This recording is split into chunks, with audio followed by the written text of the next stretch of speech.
Hey everyone, welcome back to the TechPath Coach Podcast, where we share real stories to help you grow your tech career from the ground up. This month, we've been exploring freelancing as a way of entering tech, and today's guest brings 8 years of experience doing just that.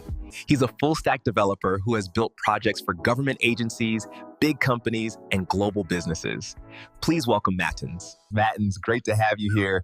8 years as a freelancer is impressive. Let's start with your story. How did your freelancing journey begin? Thanks, David. My freelancing journey started right after I completed my web development training.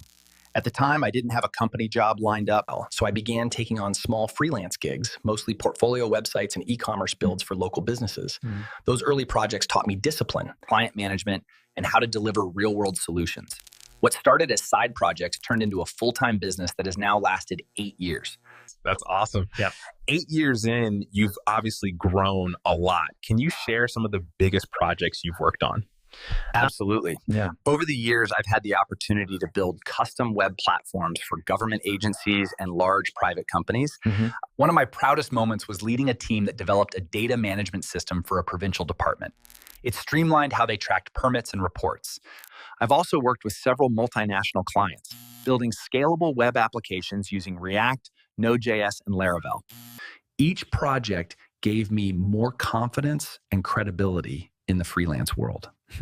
That's a lot of impact. Now, everyone's curious, what's the highest amount you've ever charged for a single project?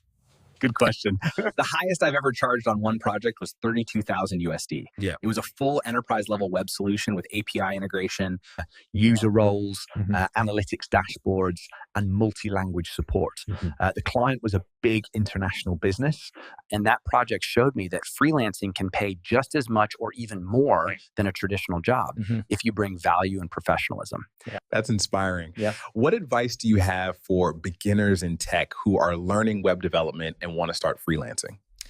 My advice is simple. Start where you are. Build your portfolio, even if it means doing a few small or free projects at first. You can even start with families and friends. Be consistent, communicate clearly with clients, and always deliver on your promises. And don't undersell your value. Over time, learn how to price your time and your expertise. Freelancing isn't just about coding. It's about building trust, relationships, and reputation. That's solid advice. Freelancing isn't just a side hustle. It's a full pathway into tech success. Matins, thank you so much for sharing your journey and experience with us today. Thank you, David. It's been great being part of this series, and I hope my story motivates others to take that first freelancing step. And that wraps up this week's episode of the TechPath Coach Podcast. If you're listening right now, remember, your freelancing story could be the beginning of your tech career. Join us again next week as we continue to explore new ways to build your path in tech. Visit techpathcoach.com for your free tech career assessment. See you next week, same time, same path. TechPath.